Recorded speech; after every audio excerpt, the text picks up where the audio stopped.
अजकल 25-30 हज़ार तो घट खोता नहीं आ रहा जी इलाकेदारी है 6 महीने ना दी मिन्नतां कीतियां नो आदन जी छुट जांदा वो मन्नण ਨੂੰ ਤਿਆਰ ਕੋਈ ਨਹੀਂ। ਆਈਓ ਜਿਹੀਆਂ ਫਟੀਕਾਂ ਮੈਨੂੰ ਦਿਹਾੜੀ ਦੇ ਵਿੱਚ ਇੱਕ ਨਹੀਂ 50 ਪਮਦੀਆਂ ਵੀ ਮੈਂ ਨਿਕਲ ਕੇ ਦਮੀ ਨਾਲ ਘਰ ਆ ਰਿਹਾ ਹਾਂ ਤੇ ਯਕਦਮ ਮੈਨੂੰ ਇੱਕ ਕਾਲ ਆ ਗਈ ਪੀਰ ਸਾਹਿਬ ਦੀ ਕਾਲ ਆ ਗਈ। ਉਹਨੇ ਆਖਿਆ ਪੀਰ ਅਯੂਬ ਸਾਹਿਬ ਦੀ ਕਾਲ ਆਈ। ਉਸ ਆਖਿਆ ਜੀ ਤੁਹਾਡਾ ਇੱਕ ਰਿਸ਼ਤੇਦਾਰਾਂ ਦਾ ਖੋਤਾ ਹੈ ਤੇ ਉਹ ਆ ਕੇ ਤੇ ਸਾਡੇ ਖੋਤੇ ਨੂੰ ਆ ਕੇ ਮਰਿੰਦਾ ਵੀ ਏ ਤੇ ਬੜਾ ਜਨਾਬ ਕੋਈ ਚੱਕ ਚੁੱਕ ਮਰਿੰਦਾ ਤੇ ਬੱਕਰੀਆਂ ਨੂੰ ਤੇ ਅੱਗੇ ਪਿੱਛੇ ਨੁਕਸਾਨ ਪਹੁੰਚਾਉਂਦਾ ਤੇ ਮਿਹਰਬਾਨੀ ਕਰੋ। ਅੱਗੇ ਤੁਹਾਨੂੰ 2-3 ਵਾਰੀ ਆਖਿਆ ਤੇ ਹੁਣ ਵੀ ਮਿਹਰਬਾਨੀ ਕਰੋ ਤੇ ਇਹਨਾਂ ਨੂੰ ਰੋਕੋ। ਮੈਂ ਇਸੇ ਤਰ੍ਹਾਂ ਅੱਪੜ ਗਿਆ ਜਨਾਬ ਪੀਰ ਅਯੂਬ ਦੇ ਕੋਲ। ਉਹਦੇ ਨਾਲ ਜਾ ਕੇ ਗੱਲਬਾਤ ਕੀਤੀ। ਗੱਲਬਾਤ ਕਰਨ ਤੋਂ ਬਾਅਦ ਮੈਨੂੰ ਉਹ ਆਂਦਾ ਯਾਰ ਮਿਹਰਬਾਨੀ ਕਰ ਅੱਗੇ ਮੇਰੇ ਕੋਲ ਆਇਆ ਨੂੰ ਖੋਤਾ ਲੈਣ ਲੇਕਿਨ ਮੈਂ ਨਹੀਂ ਦਿੱਤਾ। ਹੁਣ ਤੂੰ ਆਇਆ ਬੈਠਾ ਤੇ ਅੱਜ ਨਾ ਖੋਤਾ ਲੈ ਜਾ ਨਹੀਂ ਤਾਂ ਮੈਂ ਤਾਂ ਦਰਖਾਸਤ ਦੇਵਾਂ ਅੱਜ ਤੂੰ ਲੈ ਜਾ ਤੇ ਇਹਦਾ ਬਾਅਦ ਉਹਨਾਂ ਨੂੰ ਆਖ ਵੀ ਕੰਟਰੋਲ ਕਰਨ ਜਾਨਵਰ ਹੈ ਮਸਲਾ ਨਹੀਂ ਛੁੱਟਦੇ ਰਹਿੰਦੇ ਨੇ ਲੇਕਿਨ ਇਹ ਆ ਕੇ ਨਾ ਜਾਨਵਰਾਂ ਦੇ ਹੱਥੇਂ ਪੰਦਾ ਤੇ ਨੁਕਸਾਨ ਕਰਿੰਦਾ ਹੈ। ਇਸ ਤੋਂ ਬਾਅਦ ਪੀਰ ਮੈਨੂੰ ਲੈ ਗਿਆ ਉੱਥੇ ਜਾ ਕੇ ਉਹਨੇ ਮੁਕੰਮਲ ਵਾਕਿਆ ਵਿਖਾਇਆ ਹੈ। ਉਹਨਾਂ ਦੇ ਸਾਬਕਾ ਇਹ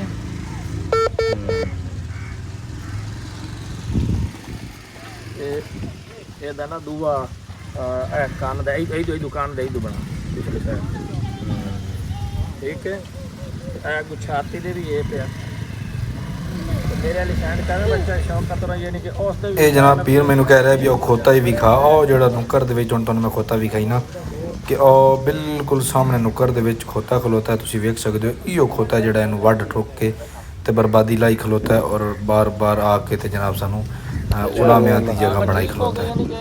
6 ਮਹੀਨਾ ਤੋਂ ਮੈਨੂੰ ਪਹਿਲੇ ਵੀ ਆਦੇ ਨੇ ਪਹਿਲੇ ਪੂਰੇ 4 ਅੰਗਲ ਦਾ ਜ਼ਖਮ ਕੀਤਾ 4 ਅੰਗਲ ਦਾ ਜ਼ਖਮ ਕਰਨ ਤੋਂ ਬਾਅਦ ਇਹਨਾਂ ਰੋਕਿਆ ਅਸਾਂ 6 ਮਹੀਨਾ ਤੋਂ ਇਸ ਤੇ ਕੁਛ ਲੱਦ ਨਹੀਂ ਸਕਦੇ ਪਏ ਤੇ ਉਸ ਤੋਂ ਬਾਅਦ ਵੱਧ ਤੋਂ ਜ਼ਖਮ ਠੀਕ ਹੋਇਆ। ਹੁਣ ਮੁੜ ਆ ਕੇ ਰਾਤੀ ਉਸੇ ਇੱਥੋਂ ਚੱਕ ਮਾਰਿਆ ਪਰਲੀ ਸਾਈਡ ਤੇ ਦੰਦ ਲੱਗ ਗਿਆ ਔਰ ਉਸ ਤੋਂ ਬਾਅਦ ਫਿਰ ਉਸ ਇੱਥੋਂ ਇਹ ਮਾਰਿਆ ਥੱਲੇ ਇਹ ਦੰਦ ਲੱਗਿਆ ਖਲੇ ਫਿਰ ਇਹ ਲੱਗਿਆ ਖਲੇ ਕੰਨ ਤੇ ਯਾਨੀ ਕਿ ਦਿਮਾਗ ਤੇ ਔਰ ਅੱਖ ਦੇ ਵਿੱਚ ਕੀ ਅਗਰ ਅੱਖ ਦੇ ਵਿੱਚ ਉਹ ਦੰਦ ਲੱਗ ਜਾਵੇ ਤਾਂ ਅੱਖ ਤੋਂ ਫਾਰੇ अजकल 25-30 हज़ार तो घट खोता नहीं आ रहा जी पोजीशन है। और साढ़ा तो भी बोण असा 6 महीने सिर्फ ते यार इलाकेदारी है 6 महीने ना दी मिन्नतां कीतियां नो आदन जी छुट जांदा वो मन्नण नूं तैयार कोई नहीं कि जेड़ा ना यार असा कुछ कीता ये जानवर हुण ये जानवर बच्चियां नूं पै जावे राती पूरी रात नहीं आंदा बागा सारा इहदे जलील करैंदा मसला ने खोते छुट्टन दा रौला कोई नहीं जानवर ने अल्लाह दी धरती फिरना है लेकिन गल है कि मालिक का कसूर है। उन्होंने जो पता कि मेरा एक कुत्ता है या गधा है या कोई जानवर ही वो लोगों को नुकसान दे रहे या किसी जानलेवा हमला करेंदा किसी चीज़ से तो उसका कंट्रोल करन बगालते। ਇਹ ਵਾਕਿਆ ਸੁਣਨ ਤੋਂ ਬਾਅਦ ਮੈਨੂੰ ਬੜਾ ਅਫਸੋਸ ਲੱਗਾ ਔਰ ਮੈਨੂੰ ਦਿਲੀ ਸ਼ਰਮਿੰਦਗੀ ਵੀ ਹੋਈ ਵੀ ਅੱਗੇ ਵੀ 3-4 ਵਾਰੀ ਮਨਾ ਕੀਤਾ ਲੇਕਿਨ ਇਹ ਨਹੀਂ ਰੁਕੇ। ਫਿਰ ਮੈਂ ਗਿਆ ਜਾ ਕੇ ਉਹਨਾਂ ਨੂੰ ਆਖਿਆ ਮੈਂ ਕਿ ਮਿਹਰਬਾਨੀ ਕਰੋ ਅੱਜ ਜੋ ਤੁਹਾਨੂੰ ਖੋਤਾ ਦਿੰਦਾ ਪਿਆ ਤੇ ਨੈਕਸਟ ਉਹ ਆਪਣੀ ਕਾਨੂੰਨੀ ਕਾਰਵਾਈ ਕਰੇ ਸੀ ਆਂਦਾ ਬਾਅਦ ਨੁਕਸਾਨ ਨਾ ਹੋਵੇ ਵੀ ਅੱਜ ਜੋ ਮੰਨ ਗਿਆ ਸਾਡਾ ਹਯਾ ਕੀਤਾ ਸੋ ਤੇ ਇਸ ਹਯਾ ਦਾ ਤੁਸੀਂ ਅੱਗੇ ਸਿਲਾ ਅੱਛਾ ਦੇਵਣਾ।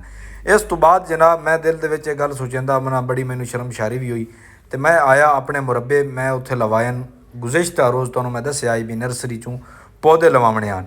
ਪੌਦੇ ਲਵਾਉਣ ਵਾਸਤੇ ਮੈਂ ਜਨਾਬ ਆਇਆ ਆ ਕੇ ਜਦੋਂ ਵੇਖਿਆ ਤੇ ਪੌਦੇ ਨਰਸਰੀ ਵਾਲਾ ਲਾ ਕੇ ਚਲਾ ਗਿਆ ਜਿੱਥੇ ਉਹਨੂੰ ਨਿਸ਼ਾਨ ਲਾ ਕੇ ਦਿੱਤੇ ਹਨ।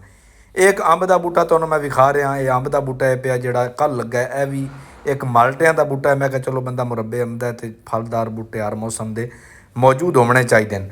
ਫਿਰ ਇਹ ਕਿ ਜਨਾਬ ਨਿੰਬੂਆਂ ਦਾ ਬੂਟਾ ਇਹ ਗੁਜ਼ਸ਼ਤਾ ਸਾਲ ਲਵਾਇਆ ਹੀ ਮਾਸ਼ਾਅੱਲਾ ਬੜਾ ਵੱਡਾ ਸਰ ਹੋਇਆ ਵਧਾ।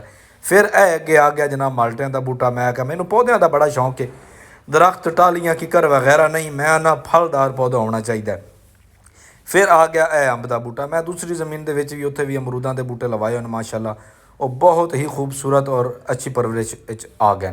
ਫਿਰ ਮੈਂ ਆਇਆ ਆਪਣੀ ਕਪਾਹ ਨੂੰ ਫੇਰਾ ਮਾਰਨ ਮੈਂ ਬੀਟੀ ਲਵਾਈਏ ਮੈਂ ਕਿਹਾ ਚਲੋ ਚੈੱਕ ਕਰੀਏ ਕਪਾਹ ਕਿਵੇਂ ਪਈ ਹੈ। ਕਪਾਹ ਦੇ ਵਿੱਚ ਆਇਆ ਮੈਂ ਆ ਕੇ ਕਪਾਹ ਵੇਖੀ। ਫਿਰ ਜਨਾਬ ਤੁਹਾਨੂੰ ਅਗਲੀ ਗੱਲ ਕਰਦਾ ਜਾਵਾਂ ਕਿ ਇਹ ਸਾਹਮਣੇ ਬੂਟਾ ਤੁਹਾਨੂੰ ਅੰਬ ਦਾ ਨਜ਼ਰ ਆ ਰਿਹਾ ਸੀ ਇਹਦੇ ਥੱਲੇ ਖਲੋ ਕੇ ਮੈਂ ਵਲੌਗ ਬਣਾਈਨਾ ਔਰ ਵੀਡੀਓ ਬਣਾਈਨਾ। ਫਿਰ ਮੈਂ ਆ ਗਿਆ ਪਿੰਡ 'ਚ ਆਉਣ ਤੋਂ ਬਾਅਦ ਨਾ ਮੈਨੂੰ ਰਸਤੇ ਦੇ ਵਿੱਚ ਨਦੀਮ ਮਿਲਿਆ ਮੈਨੂੰ ਆਂਦਾ ਤੂੰ ਅੱਡੇ 'ਤੇ ਚੱਲ ਮੈਂ ਆਉਂਦਾ ਪਿਆ। ਜਦੋਂ ਮੈਂ ਅੱਡੇ 'ਤੇ ਨਿਕਲਣ ਲੱਗਾ ਤਾਂ ਯਕਦਮ ਮੇਰੀ ਨਜ਼ਰ ਪੈ ਗਈ ਵੀ ਸੁਥਰਾ ਪੰਜਾਬ ਪ੍ਰੋਗਰਾਮ ਵਾਲੀ ਟੀਮ ਸਾਡੇ ਚੱਕ ਗਈ ਸਫਾਈ ਕਰਨ ਵਾਸਤੇ ਆਈ ਵਧੀਆ ਹੀ। ਮੈਂ ਵੇਖ ਕੇ ਬੜਾ ਜਨਾਬ ਹੈਰਤ ਅੰਗੇਜ਼ ਹੋ ਗਿਆ। ਮੈਂ ਕਿਹਾ ਯਾਰ ਸਾਡੀਆਂ ਗਲੀਆਂ ਦੇ ਵਿੱਚ ਤਾਂ ਗੰਦ ਨਹੀਂ ਮੁੱਕਦਾ ਤੇ ਇੱਥੇ ਜਨਾਬ ਜਿੱਥੇ ਵੱਡੇ ਘਰ ਬੈਠਣ ਜਾਂ ਜ਼ਿਮੀਂਦਾਰ ਜ਼ਿਆਦਾ ਵੱਡੇ ਜ਼ਿਮੀਂਦਾਰ ਲੋਕ ਬੈਠਣ ਉੱਥੇ ਜਨਾਬ ਆ ਕੇ ਸਫਾਈਆਂ ਕੀਤੀ ਜਾ ਰਹੇ ਹਨ ਤੇ ਬੋਖਰਾਂ ਦਿੱਤੀ ਜਾ ਰਹੇ ਹਨ।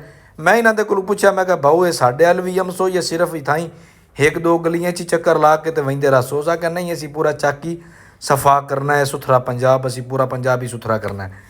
ਚਲੋ ਮੈਂ ਕਿਹਾ ਠੀਕ ਹੈ ਤੁਹਾਡੀ ਮਿਹਰਬਾਨੀ 1-2 ਦਿਨ ਵੇਖ ਲੈਂਦੇ ਹਾਂ ਗਰਮ ਸੋ ਤਾਂ ਠੀਕ ਹੈ ਨਹੀਂ ਤਾਂ ਅਸੀਂ ਬੀਬੀ ਮਰੀਮ ਨੂੰ ਨੰਬਰ ਤਾਂ ਸਾਨੂੰ ਉਸ ਦਿੱਤਾ ਹੋਇਆ ਕੰਪਲੇਨ ਕਰ ਦਿਸਾਂ ਆਂਦੇ ਨਹੀਂ ਬਹੁ ਕੰਪਲੇਨ ਕਰਨ ਦੀ ਕੋਈ ਜ਼ਰੂਰਤ ਨਹੀਂ, ਅਸੀਂ ਆਵਾਂਗੇ।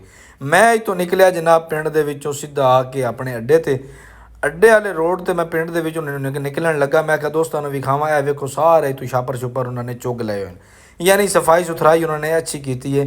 ਜਿਹੜੀਆਂ ਇੱਕ ਦੋ ਗਲੀਆਂ ਫਿਰੀਆਂ ਨੇ ਸਾਰਾ ਗੰਦ ਕੂੜਾ ਕ੍ਰਿਕਟ ਜਿਹੜਾ ਆਈ ਉਹਨਾਂ ਨੇ ਸਾਫ਼ ਕੀਤਾ ਹੈ।